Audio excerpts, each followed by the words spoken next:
Welcome back to the Hannahcast YouTube channel, and today it is time for updated Oscar predictions for December. Now that we have the shortlists, now that we have the Golden Globe nominees, now that we have the Critics' Choice Award nominees, let's just predict some of these categories, shall we, before we actually get some winners. I'm going to be doing the above the line categories today, and then sometime later this week, or next week or whatever, sometime before the Critics' Choice Awards, I am going to be predicting the below-the-line categories. So without any further ado, let's just get started. And also, I will let you guys know that I'm doing a live stream around probably Sunday or so to talk about some of the nominees for the, or not even just the nominees, but like the short lists and stuff. So be sure you check out that live stream when we get to it.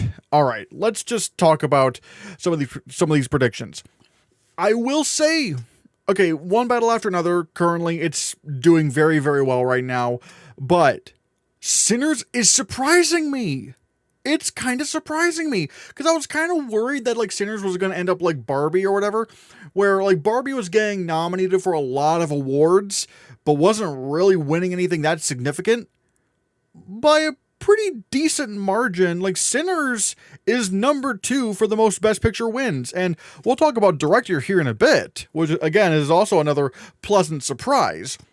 But Sinners, like, people aren't forgetting about Sinners. Like, people, like, there are a lot of people saying, like, no, actually we think Sinners is the best movie of the year, which, hey, look, if there's a world where people get tired of One Battle After Another and then suddenly, boom, it gets, Sinners gets Writers Guild. Boom, Sinners gets SAG. Boom, Sinners gets PGA. If it can actually pull that off, I would be so happy. Again, I'm not saying it's going to happen right now, because again, I have One Battle After Another at number 1. At number 1. But however, Sinners has life. There is life in Sinners. People are not forgetting about it. Anyways, what's number 3? I guess number 3 you could say is Hamnet. Again, because this is the film that is actually doing a little bit weaker than I initially thought. Because it's not really winning a lot of things. Like, even adapted screenplay, I don't know if it's won anything like that yet. Yeah, Hamnet has not won a single adapted screenplay award yet. Like, Train Dreams has won one, even Begonia's won one, but, like, Hamnet hasn't won anything. Does that mean it can't win adapted screenplay? Well, no, not necessarily. Like, it still could at the Oscars. I mean, again, no one was really thinking The Father was going to go anywhere, or Coda, so we'll have to see. But right now, it's like, Hamnet is not doing as well. Marty Supreme, it's both doing about, maybe a little bit worse than expected, I should say, because the score didn't get in at the Golden Globes, and also Josh Safdie did not get director at the Golden Globes. Interesting. That's interesting to me, because, like, instead they actually went with not only Ryan Coogler for Sinners, but also they went for Guillermo del Toro. Huh.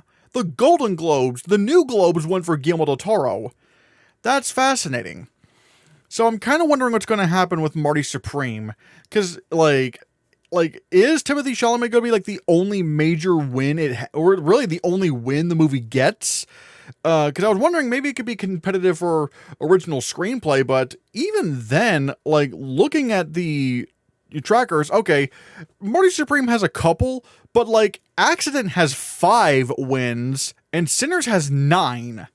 So, like, Marty Supreme, again, is still not winning a whole lot. So, but still, I think it's generally still, it's still locked in for Best Picture. Who are we kidding? And then I'm actually going to put Accident at number 5. It was just an accident. I mean, it's doing very, very well. Again, Critics' Choice didn't really go for it, but let's face it, it's the Critics' Choice Awards. Of course they weren't. But it was just an accident. Actually got into, obviously, international feature, but it also got screenplay at the Golden Globes. It also got into the Best Picture drama at the Golden Globes, and also director. Like 4 nominations. That's cool. Now, I will say, and we'll talk about screenplay here in a bit, this is going to make things really tough because as to who's going to win original screenplay, you know? That's going to be really, really, really tough to figure out. So yeah. But then we get to the latter half of the Best Picture lineup. Sentimental Value, that's doing about as well as expected.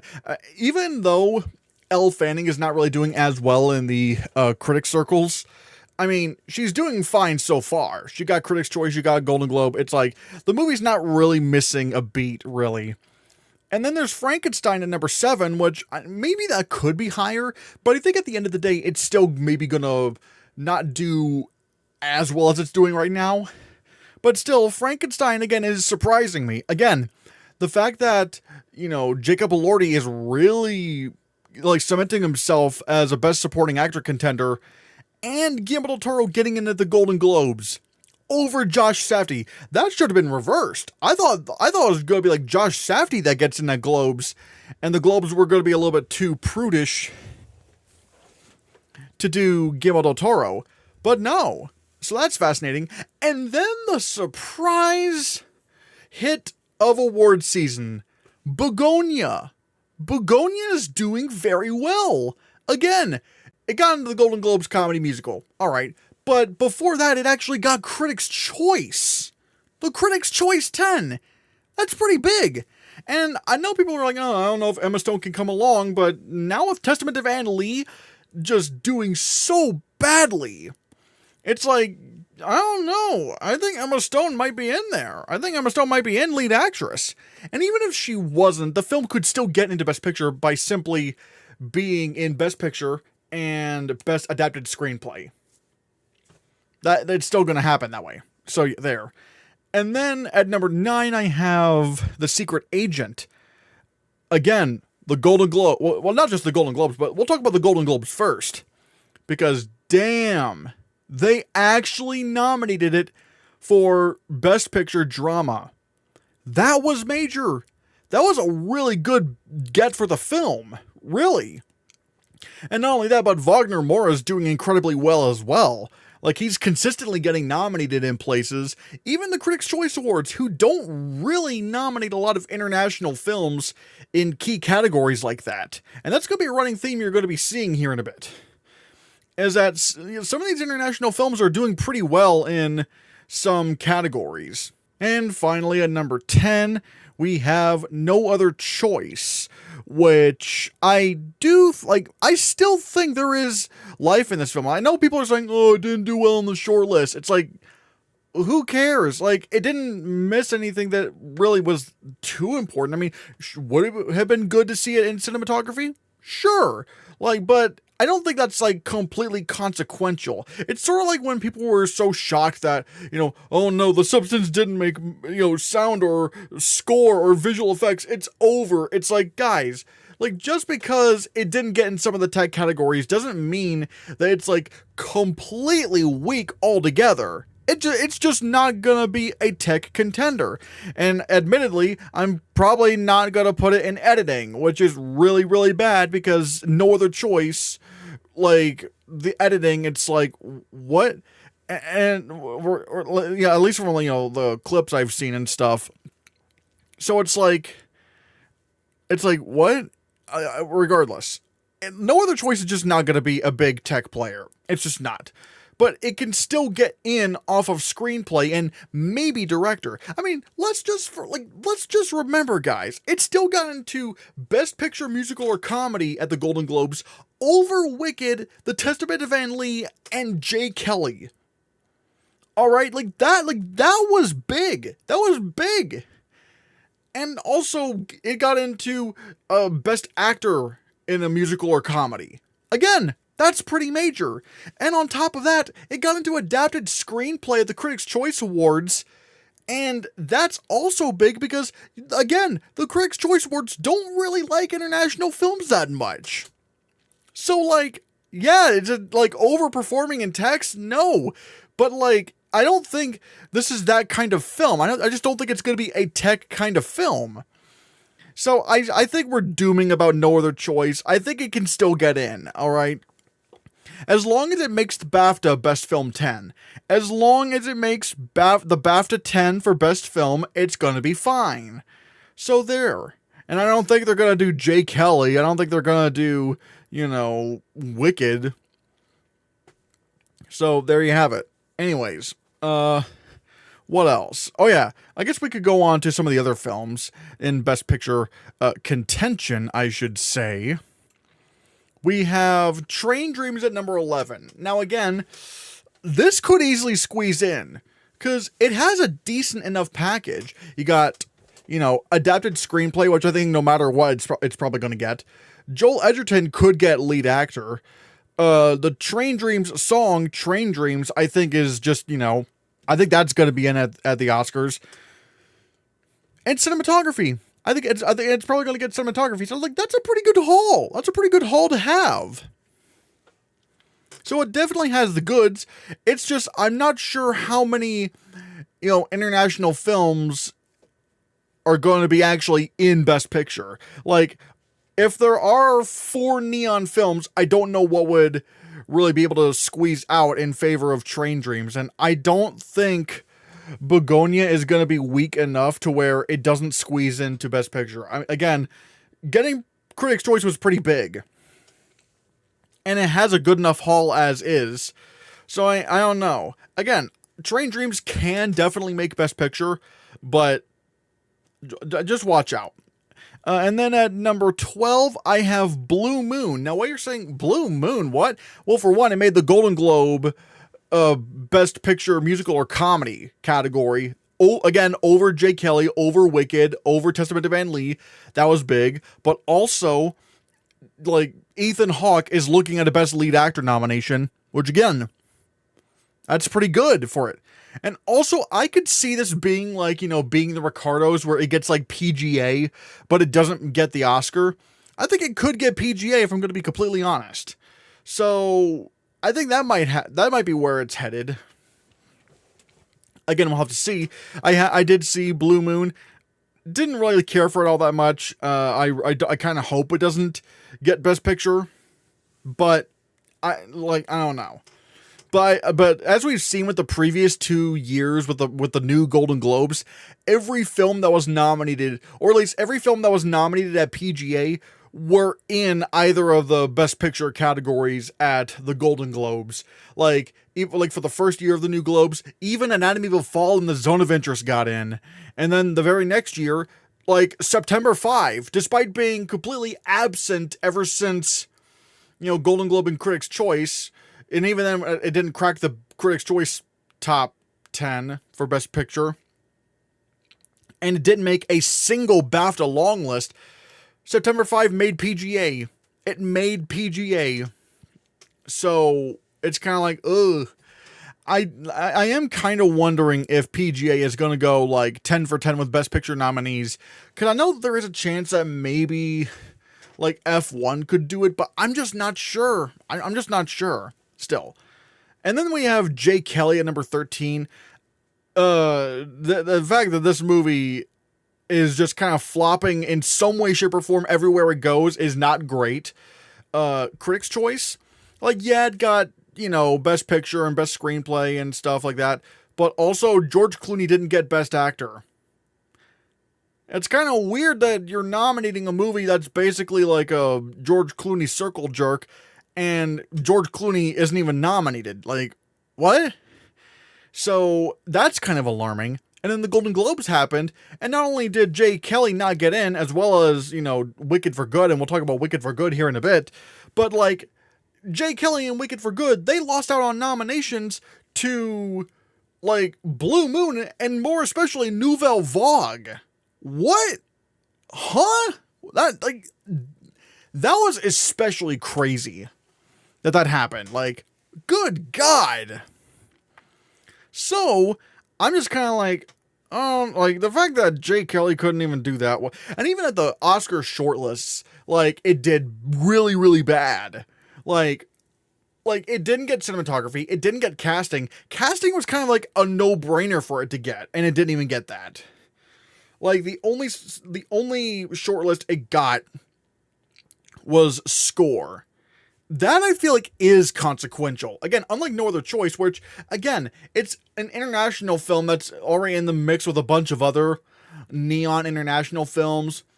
Like, I could see why that would slip out. But Jay Kelly, everyone knows about Jay Kelly. And it's just not performing well. So, I don't know. Even if this got SAG Ensemble, which I'm not expecting it to, I would say it's not in. Unless both it and Wicked, you know, get into SAG Ensemble. Like, it's probably, I would still probably not predict it. Again, unless that specific scenario happened. And then I'm just gonna put in Surat at number 14 because of how well it did the shortlists. Like, it did way better than any other international film. Now, does that necessarily mean it's gonna get Best Picture? Probably not. I don't expect that. Again, look at Black Panther: Wakanda Forever. That movie did extremely well on shortlists, and it didn't get in. But however, like Surat, like it's doing pretty well, especially with casting. Like, the fact that it got casting was really good for it. So, yeah, I think what it ultimately says is 5 Neon films are getting Best International Feature. And I don't need to hear it. It's like, I don't know. It's like, you can? Like, Neon get all 5 films in? It's like, yes, because there's nothing else remotely as strong as those 5 that Neon has. So, like, just accept it. And again, we'll talk about that once we get to, International Feature in the next predictions video. Still, Surat doing very well. I am curious to see how far it'll go. I don't expect it to get Best Picture, but still. Nouvelle Vague, again, that Globes comedy musical mention was pretty big, especially over the likes of Wicked for Good and Jay Kelly. Again, I don't know how seriously we should take that, but still, it's at least worth looking at. And then finally, rounding out the Best Picture films, at least in the top 18, we have Wicked for Good. I think, it did do very, very well on the shortlist, which people are going, oh, Wicked's not dead. But it's also like, it was supposed to get all those shortlists. It's a big, tech player. Of course it was going to get all that. So, this is not concerning me at all. Like, whoa, it got makeup. Like, really? It got makeup? Like, it couldn't be because of the Tin Man and the Scarecrow. It couldn't be because of the fact that the makeup branch, will nominate literally anything for makeup or shortlist anything for makeup, even if you've never even heard of it. As long as it has, big prosthetics, it's like, that's not concerning me. If Wicked got SAG Ensemble and PGA, okay, then we'll talk. But right now, I knew Wicked was dead the moment, Cynthia Erivo couldn't get the Critics' Choice Award for Best Actress. The fact that she couldn't come along, it's like, no, Wicked is The Color Purple. Except it's actually going to have some tech support. But that's kind of it. It's not going to have anything else. I don't even think Ariana Grande is going to come along with it.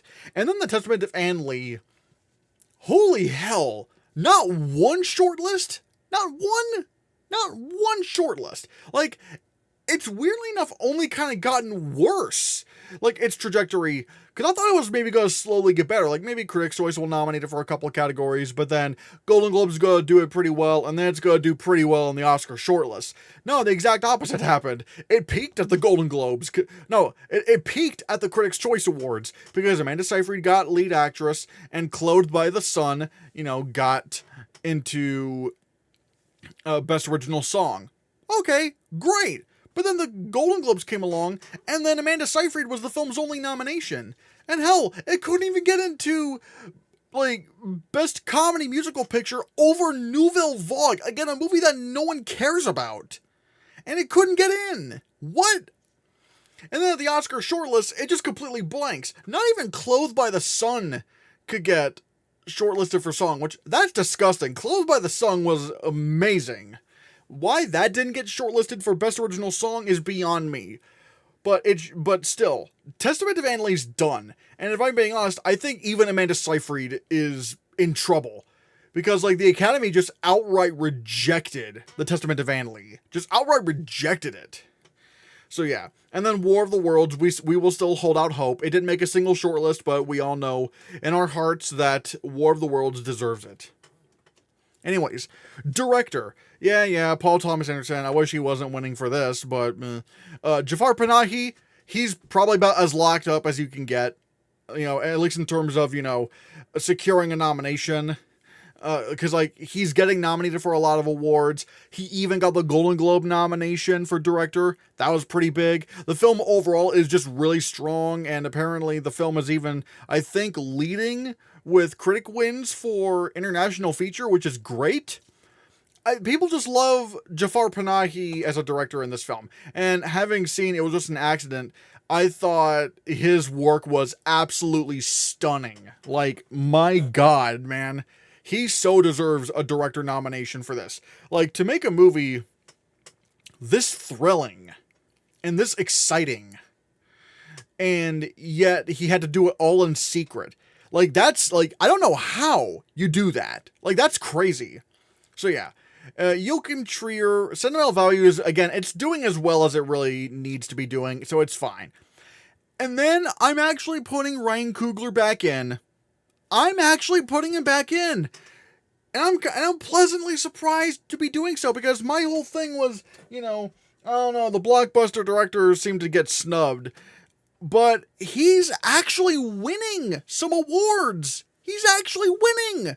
Hell, not only is he number 2 for director right now, at least in terms of, director wins, but if I'm not mistaken, yeah, he, so far, Paul Thomas Anderson leads with 13, whatever. Ryan Coogler has 8 awards. He's won 8. To put that in perspective, another director that we thought was maybe a potential lock for a directing nomination, Denis Villeneuve for Dune, the first Dune, throughout the entire season, he won 6. And we're already at the beginning of this season, and Ryan Coogler already has more wins than Denis Villeneuve. That's pretty big. It actually does feel like people are taking Sinners seriously enough to give it awards, which is really good. Now, again, I'm not sure how this is going to perform at BAFTA. And again, even the Golden Globes, I'm not sure how international voters view Sinners, because, Wunmi Masaku didn't get nominated at the Golden Globes, whereas she did get nominated at the Critics' Choice Awards.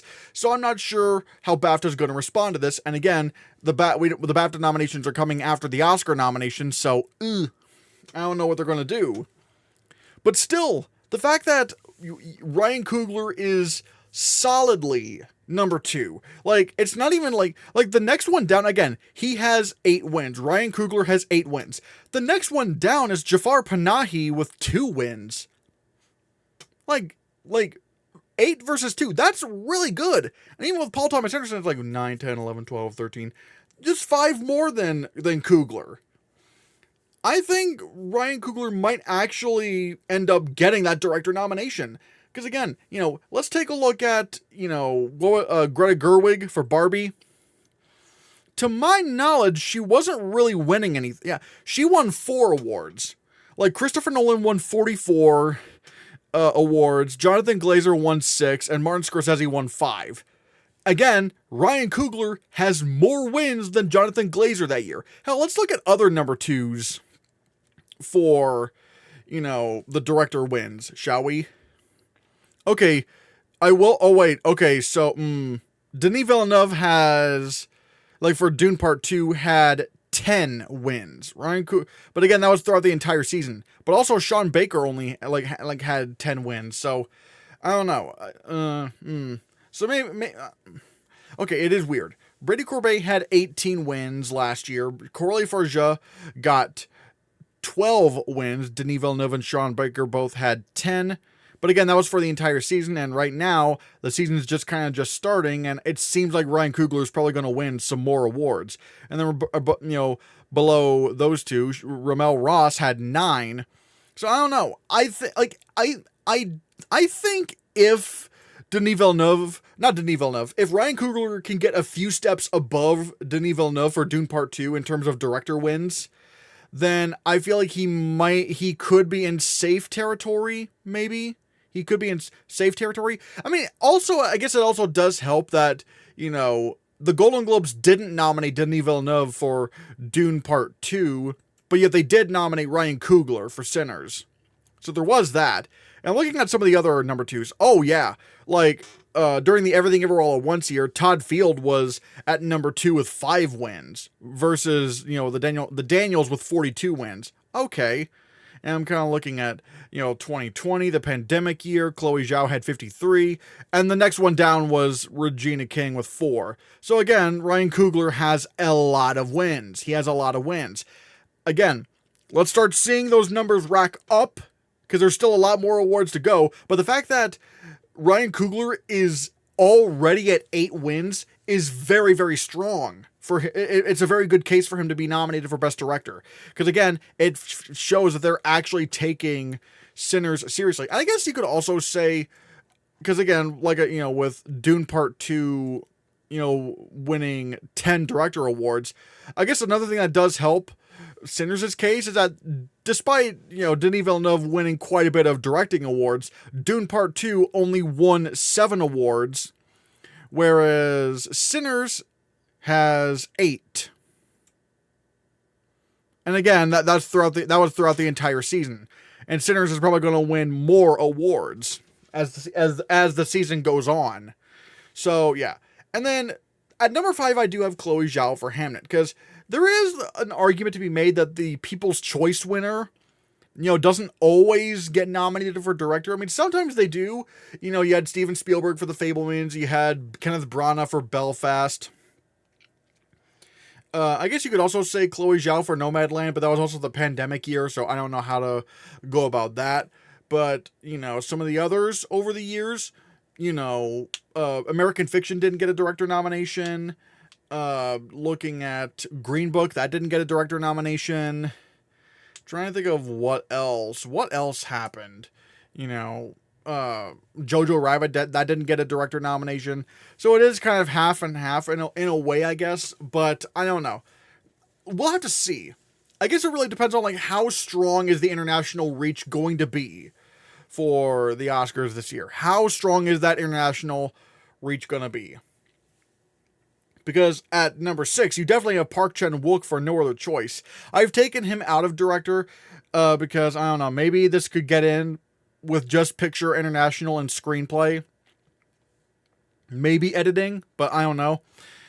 So, I'm not sure. But, however, never say never. Again, I guess it would depend on how well No Other Choice did on BAFTA long lists. If No Other Choice did very well on BAFTA long lists, but it's still really hard to call, And then there's Kleber Mendonça Filho for The Secret Agent, and man, again, that's another film you have to consider for director if it's going to get Best Picture. And if The Secret Agent is in Best Picture, oh boy howdy, you better consider Filho for director. You better consider him because the Secret, again, not only did the Oscars nominate a lot of international films, but The Secret Agent, again, did pretty well in the shortlist, at least for all things considered, because it got international, sure, but that was obvious, but it also got casting, which is a really key category for that. So I am very curious. And then at number 8, I have Josh Safdie for Marty Supreme. Again, that Globes miss was pretty major. I already had Josh Safdie out, but man, I could see a world where Marty Supreme loses some nominations, because even the Golden Globes, they didn't nominate Marty Supreme for director or score. I don't know. We'll have to see. Guillermo del Toro for Frankenstein. He's doing very well right now, but again, he does seem like that classic, director snub, that big, spectacle director snub.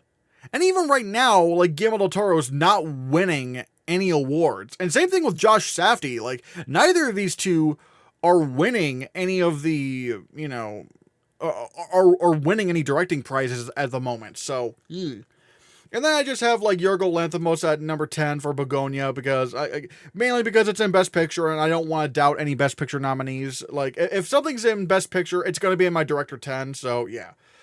Clint Bentley in Train Dreams, Richard Linklater for Blue Moon, and Noah Baumbach for Jay Kelly. Again, kind of looking up for those. John M. Chu's absolutely not going to get nominated for director for Wicked for Good. I mean, my God, like the Critics' Choice Awards gave him the award last year, and they didn't nominate him. And Wicked for Good is already looking to underperform, so probably not.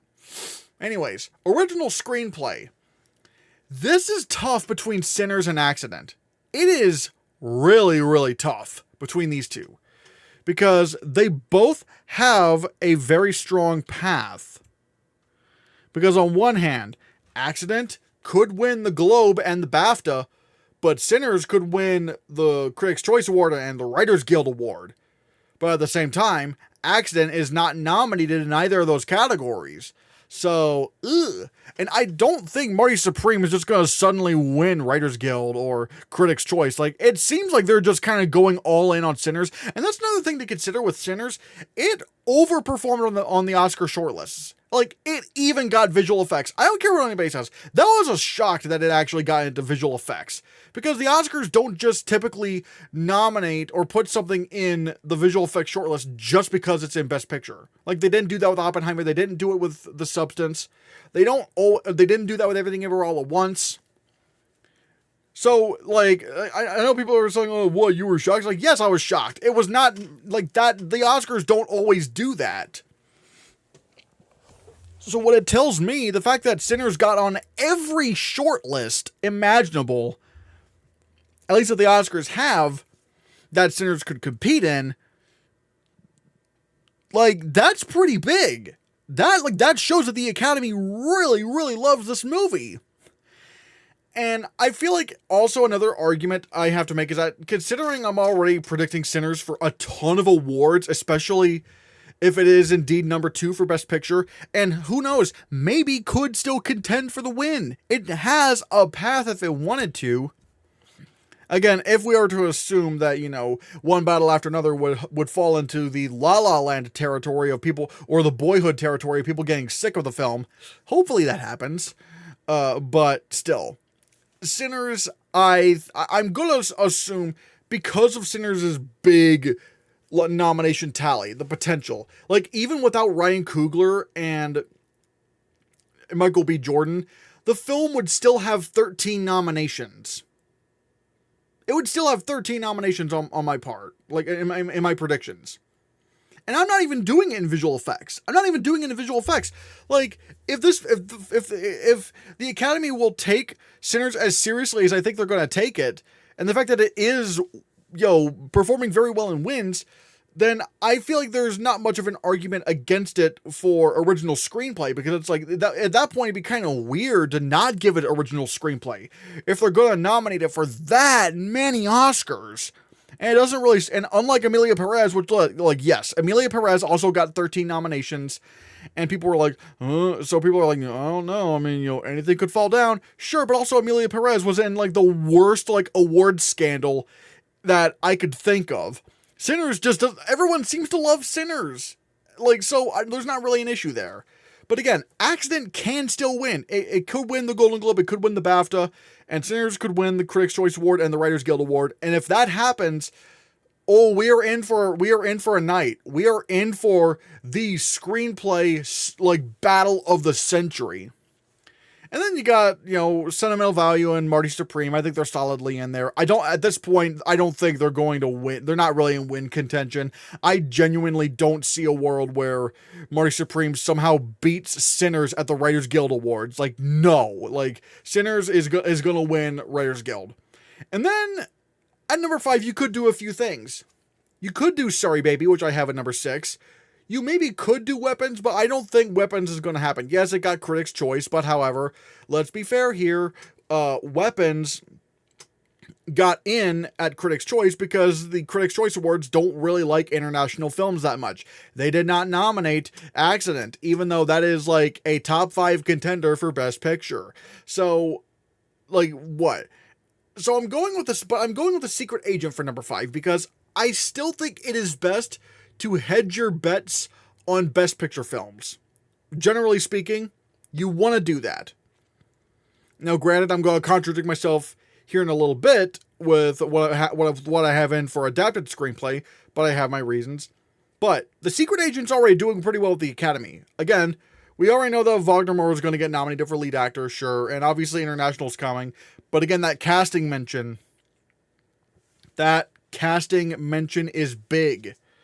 I am really looking at that and going, like, how well is The Secret Agent going to do at the Oscars?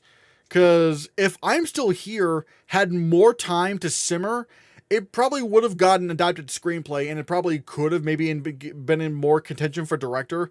But as is, it only got nominated for International Actress and Best Picture. But now that people are very much aware of The Secret Agent, they're probably going to nominate it for Original Screenplay. So because of that, I do have that in for Original Screenplay over Sorry Baby. Other potential contenders, Jay Kelly, but like, I don't know, like after a Critics' Choice, it kind of died. Seurat, I have that in, and The Testament of Anne Lee, only because like they're kind of in the bubble for Best Picture, even though I don't think they're happening for Original Screenplay. I think it's a little bit too tight right now, but who knows, we'll see. Anyways, next category, Adapted Screenplay. Man, I am still kind of wondering if something could beat One Battle After Another for adapted screenplay.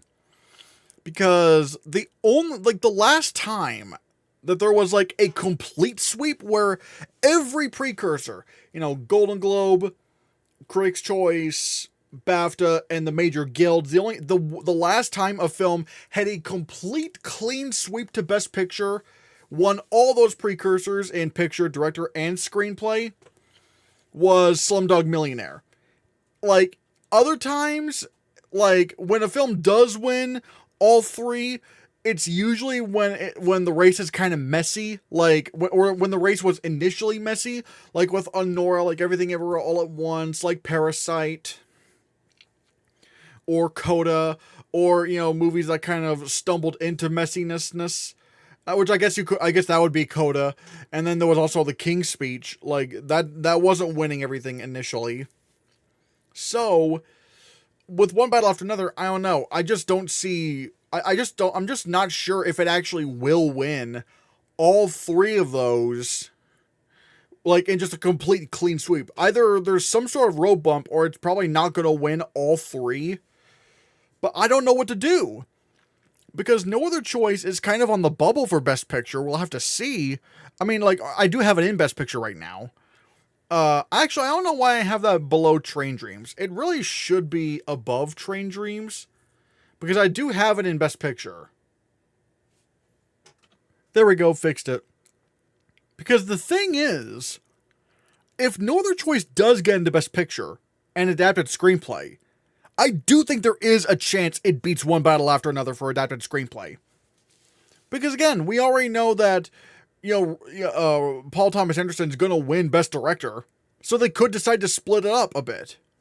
That is a chance. There is a chance of that happening. And No Other Choice is exactly the kind of wacky film to do something like that with.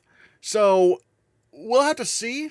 Hamnet, again, is weirdly not doing well with wins. I don't think it's won a single adapted screenplay precursor. Again, it is early, we'll have to see.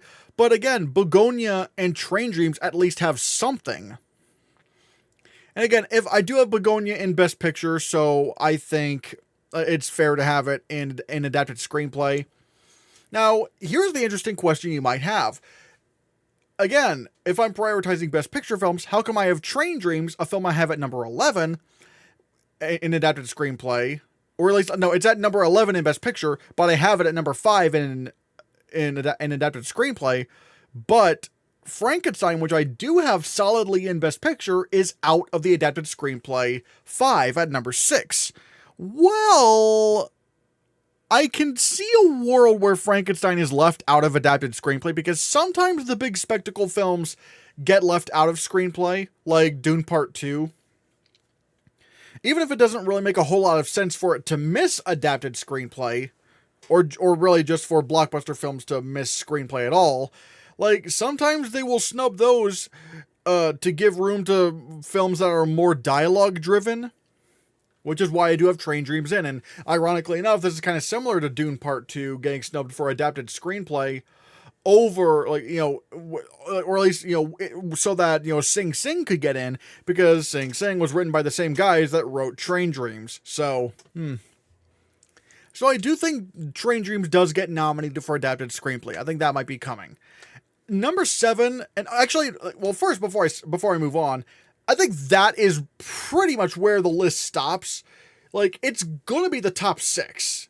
Like the top 6. I don't see how anything, gets left out. And people are saying, "Oh, I don't know about No Other Choice." No Other Choice got nominated for adapted screenplay at the Critics' Choice Awards, and again, they don't nominate international films that much. Not in key categories like that. Like, even Anatomy of a Fall didn't get original screenplay. Like, they nominated Air and May December over Anatomy of a Fall. So it's like, the fact that the Critics' Choice did it for No Other Choice, I think it's very fair to say that, hey, that could just happen. It just could. So I do have No Other Choice in. But anyways, the top 6, I think that's kind of unshakable. Like, even in terms of what's going to get in at Writers Guild, I mean, the only film that's not eligible is No Other Choice, and that's kind of because that Park Chan-wook scabbed during the strikes, and so he got expelled from the Writers Guild of America. And so, like, yeah, and that's why No Other Choice is not eligible for the Writers Guild Awards. So your Writers Guild 5 is just going to be one battle after another: Hamnet, Begonia, Train Dreams, and Frankenstein. And again, that might be very, very easy to call. But right now, I'm still willing to say maybe Frankenstein does get left out. And we did have the USC Scripter Awards, but again, it didn't really tell us a whole lot, because the USC Scripter Awards, which is for adapted screenplays, in order to be eligible, it has to be based on, like, the screenplay has to be based off of printed work. It's not like the Oscars, where it's a lot more loose in terms of, what can be an adapted screenplay. Like, remakes would count as adapted. And also, movies that are based on dolls, like Barbie, that was an adapted screenplay for the Academy. Whereas at, USC scripters, it's a little bit more tightened up there. So that means Begonia did not get in, because that's a direct remake of the film Save the Green Planet, which I don't think was based on a book, to my knowledge. But yeah. And then obviously with No Other Choice, well, international films don't typically get in. Like, even, films like Emilia Perez, despite the fact that that was sort of very loosely based on a book, did not get in at the USC Scripter Awards. So we had 2 major films that are not in USC Scripter. So, of course, Frankenstein, Train Dreams, Hamnet, and One Battle After Another were able to get in. So, So that is tough. It is between the top 6. I don't see what else could possibly happen. I guess if you wanted to make an argument that Naked Gun there is a world where that could have gotten the Writers Guild Award for nomination for adapted screenplay, because it is a big popular comedy. It is also very well beloved. People are saying, it was like a great return to form for spoof movies, which I would agree. So I need to rewatch The Naked Gun. I remember really, really having a good time watching that film. But anyways, Wake Up Dead Man and Knives Out Mystery. No one seems to care about that film, sadly. I've seen Wake Up Dead Man. It is absolutely wonderful. Maybe the best in the entire Knives Out franchise. But of course, this one is the one that no one cares about. Okay. But anyways, and then 9 for Wicked for Good. It's not happening. If the Critics' Choice couldn't even do it, this film was dead in adapted screenplay. Dead! Anyways, lead actress. I don't see a world really where Jessie Buckley loses. I know that right now, Rose Byrne is doing very well with wins. Like, currently they're neck and neck almost. Rose Byrne is leading with 11 wins, and Jessie Buckley is at second place with 10 wins.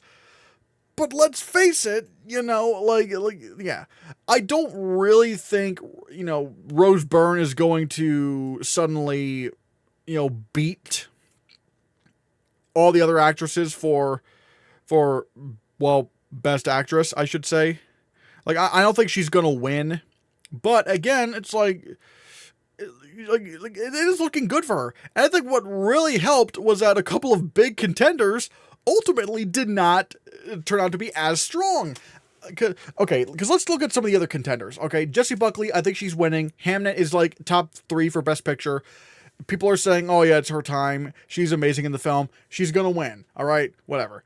Renate Reinsveld for Sentimental Value, solidly in there. Chase Infinity for One Battle After Another. I think people are starting to realize that, hey, maybe she actually is pretty locked in there. Again, considering some of the other actresses who are not making the cut. But anyways, Emma Stone for Begonia. Begonia overall is doing very well. It's like doing very solid. And I think Emma Stone's just in there. I think there is I even think there is a chance that she could win the comedy musical actress Globe. And then you have Rose Byrne for If I Had Legs I'd Kick You, and she's doing very, very well with the critics, as she should. She was amazing in that film, and I was actually pleasantly surprised that I very much enjoyed If I Had Legs I'd Kick You. Maybe not so much enjoyed as, my eyes were locked to the screen, and, I was very much interested in where things were going. Because I can't really say I enjoyed, like, the trauma that was happening, but it's not like, a thing where, like, oh, I don't like this. It's like, no, it's like I was feeling exactly the things that the movie wanted me to feel, and I was very much interested in what I was watching, if that makes sense. Basically, If I Had Legs I'd Kick You, great film. Rose Byrne, great performance. I think she's going to get in. But then you have some of the contenders that didn't turn out to be anywhere near as strong. Because Amanda Seyfried for The Testament of Anne Lee. On paper, she's doing fine. She got nominated at Critics' Choice and Golden Globe. Cool. The problem is Anne Lee is so dead everywhere. Everywhere. Like, The Testament of Anne Lee couldn't get Best Picture, Musical, or Comedy at the Golden Globes, which is already bad enough, but the fact that it couldn't make a single Oscar shortlist. Not one. Like, not, original score, original song, nothing. It got nothing at the Oscar shortlists. So how strong do you think that Amanda Seyfried is, really? Because I don't think she's strong at all after that showing. And now people are saying, oh, what about Kristen Stewart for Spencer?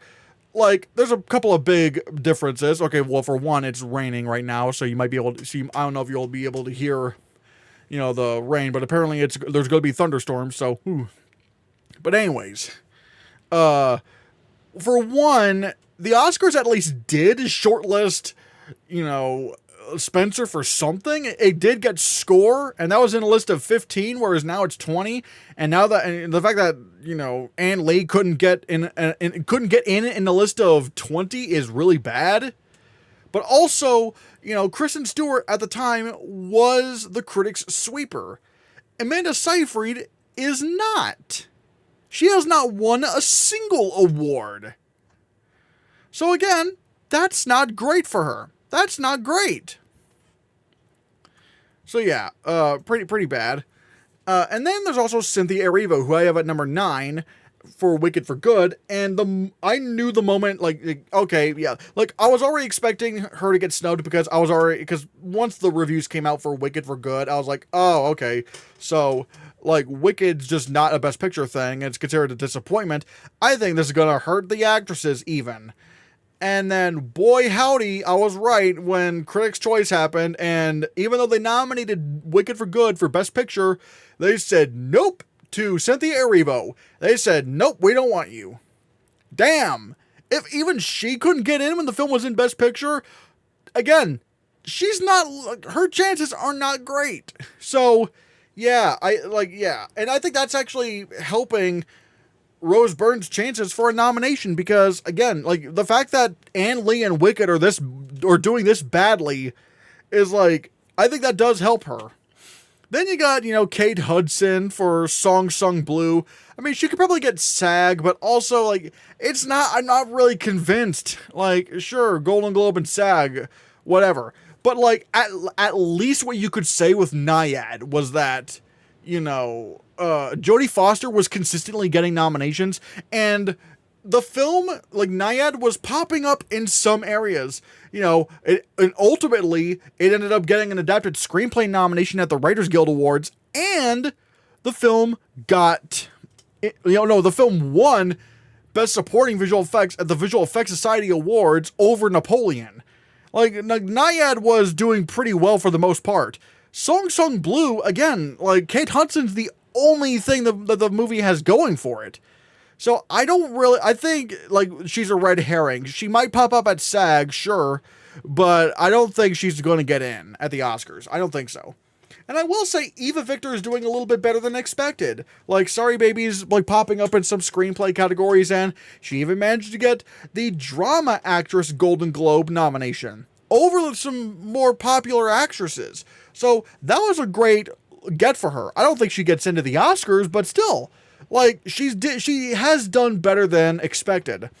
And then number 10, I have Jennifer Lawrence for Die My Love, but let's face it, the Oscars are not going to like that film at all. So whatever. Lead actor.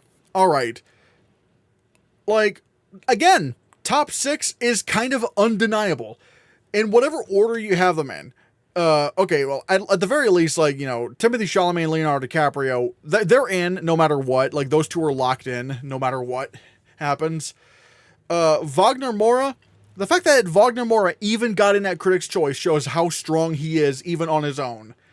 But even with discounting that, the film also got like Best Picture Drama at the Golden Globes. Like, Wagner Moura is pulling this film in with his presence. So there we go.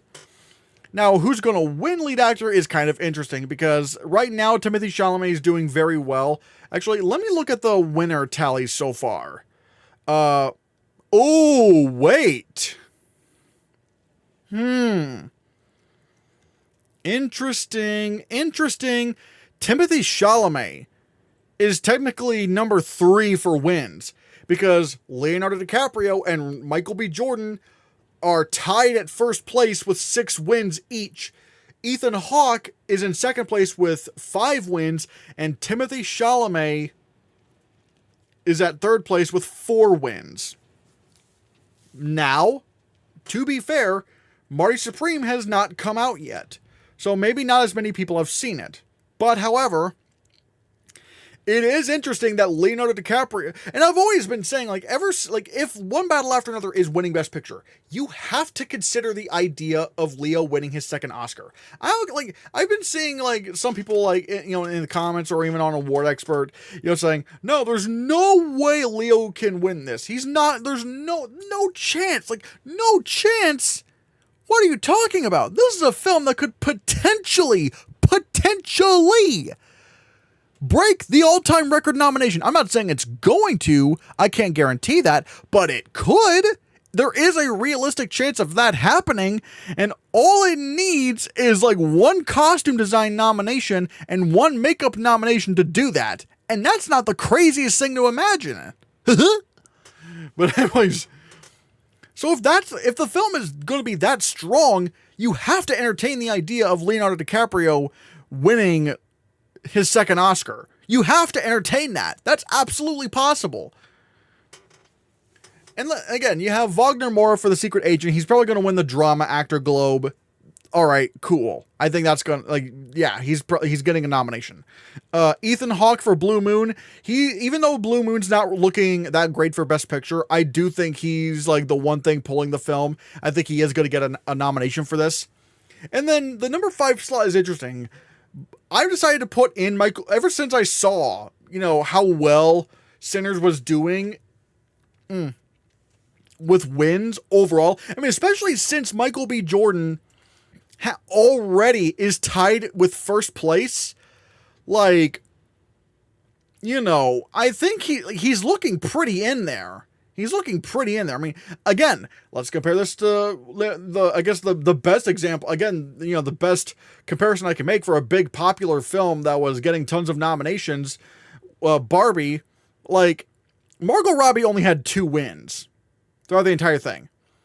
And hell, even Sandra Hüller had 7, which is technically right now more than what Michael B. Jordan has. But again, that was for the entire season. The season right now has only just started, and already Michael B. Jordan has 6. And he's going to win more. How many he's going to end up winning? Well, I don't know. But he's going to get more than 6 at this point. So the fact that he's doing this well, Sinners is proving itself to be very, very strong as a contender. So I'm going to put Michael B. Jordan at 5th place. And again, I am a little bit scared because again, there is that whole potential Barbie thing where like, you know, the big popular film ends up not doing as well as expected. But like I said before, unlike Barbie, Sinners actually has bark to its bite. It actually is able to win things and not just be like a big nomination clusterfuck. You know, it can actually compete for wins. Whereas Barbie really couldn't. And I know it's weird to compare these two, but that, again, that's just the best example I can find. So like you know what I'm talking about. But still, Joel Edgerton, he's at solid number 6. He's doing very well right now. He's got, you know, he's got Critics' Choice. He's got the Golden Globe.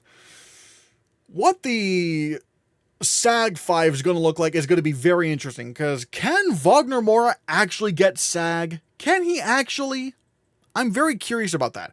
Or are they just going to do Joel Edgerton? Or God, maybe SAG does Dwayne Johnson, which I am kind of maybe expecting. I do think Dwayne Johnson could get in at SAG.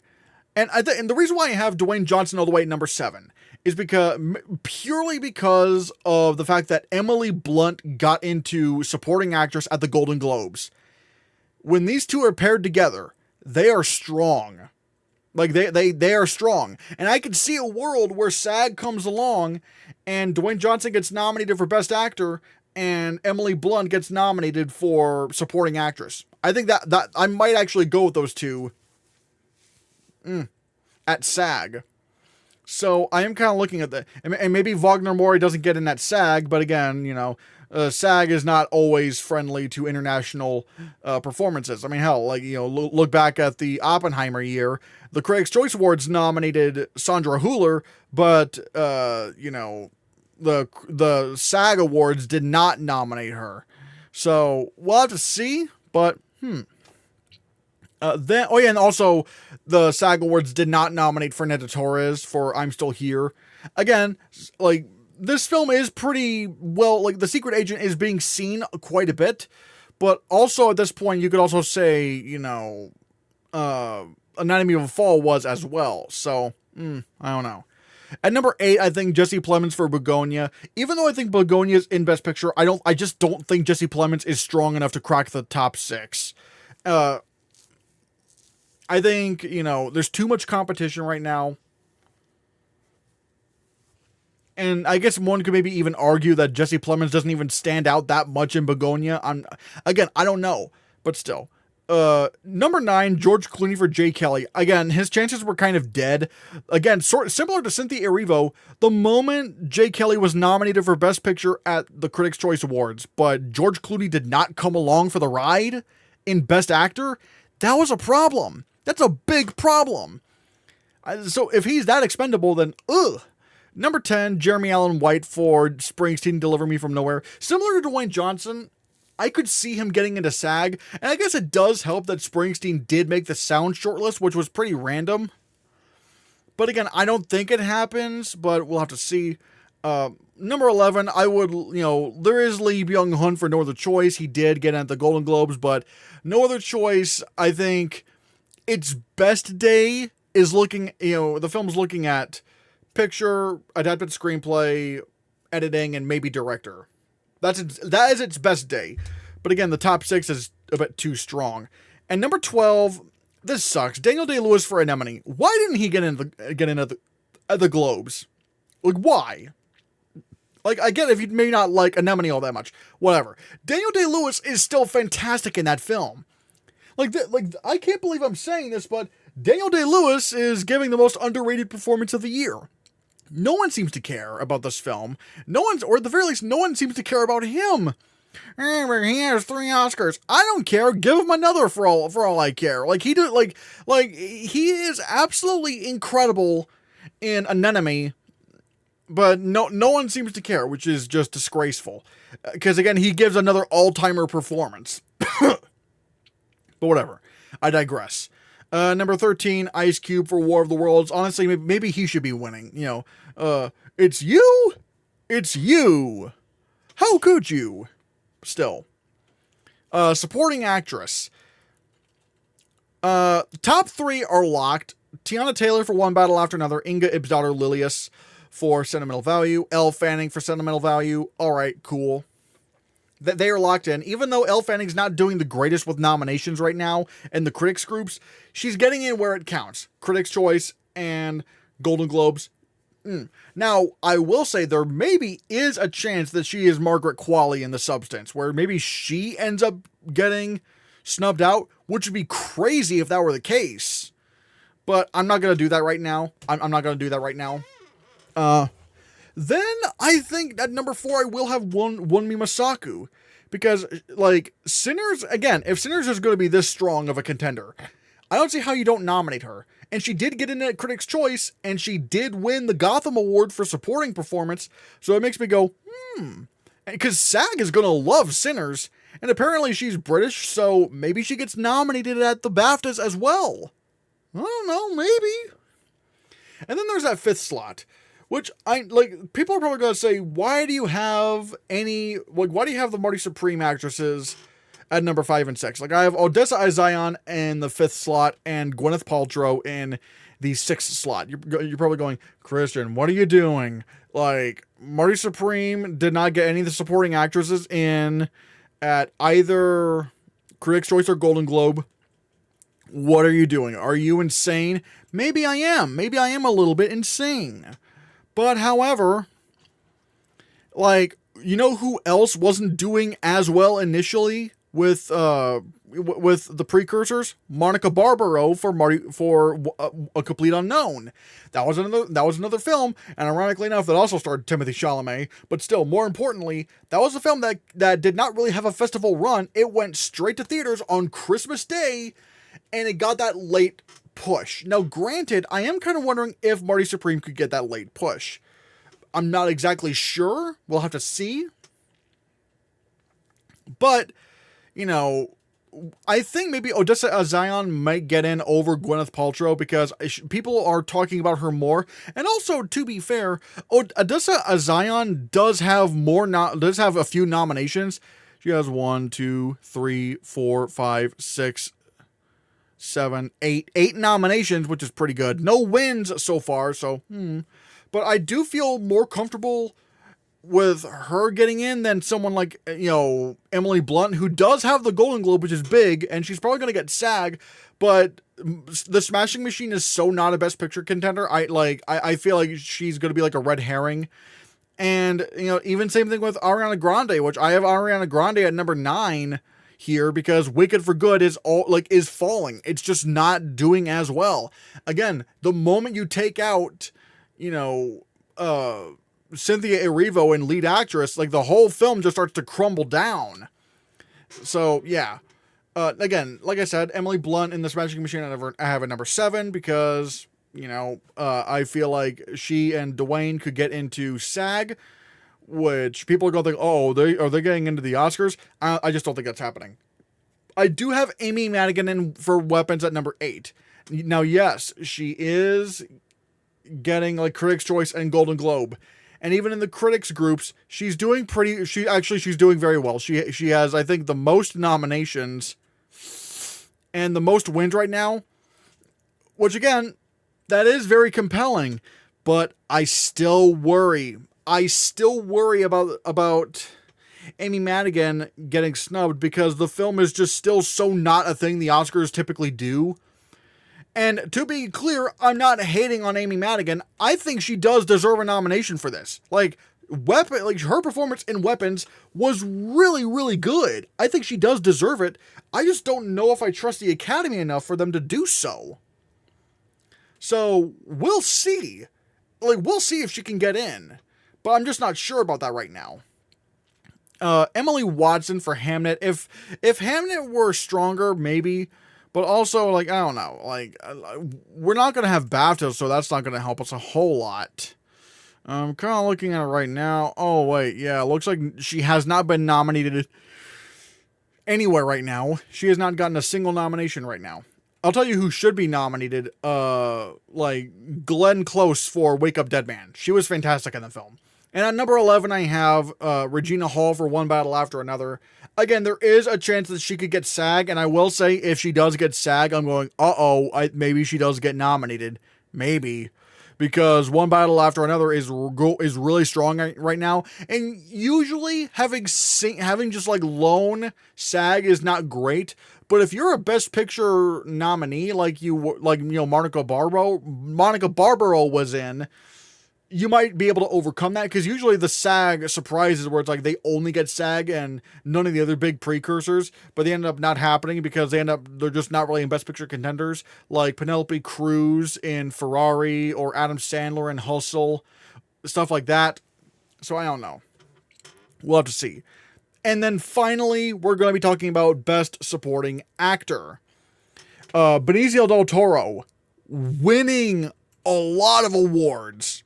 He's by far right now the front runner for supporting actor. He's winning 11. He's won 11 so far. Stellan Skarsgård has won 4 and Sean Penn has won 3. It seems like people really want to give One Battle After Another an acting prize, but however, like, you know, with Sean Penn, it might be, you know, like, oh no, maybe he I don't know, he's kind of like he's kind of a dick, or maybe they don't want to give him a third Oscar, I don't know. Whereas Benicio del Toro, he plays a really likable character. He seems like a pretty likable guy. So it's like, hey, we could give him the award. And so the fact that everyone just kind of just seemed to fall in line with Benicio del Toro, it's like, oh, okay, maybe he gets in. Stellan Skarsgård is solidly in there. I don't see that changing. Paul Mescal for Hamnet, he's in. I don't see that changing.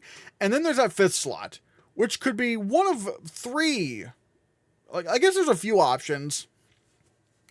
Initially, I had Adam Sandler in for Jay Kelly because he does have the overdue narrative. He is like a veteran. He's been around for a long time, and people might be like, "Hey, you know, it's time to give Adam Sandler another Oscar or at least his first Oscar nomination." Personally, at least from the performances I've seen, he'd be my pick to win supporting actor. Even though I didn't like Jay Kelly all that much, I just thought he was very, very good in the movie. I thought his performance was very layered. But again, the short lists were not great. Not a great showing for for Jay Kelly in general, I should say. But also another thing to be concerned about is that Adam Sandler is not winning anything. He has not won a single award. Now, in terms of nominations, how well is he doing? Well, let's see. He's at 6th place. Because in terms of pure nominations or just overall buzz in general, again, I'm kind of looking at andtherunnerup.is.com for, you know, the nominations and wins in total, whereas, you know, in terms of counting the wins, I'm looking at Next Best Picture. But in terms of looking at the nominations and stuff, Benicio del Toro is number 1, Stellan Skarsgård's number 2, Sean Penn's at number 3, Jacob Elordi's at number 4, Paul Mescal's at number 5, and Adam Sandler is at number 6.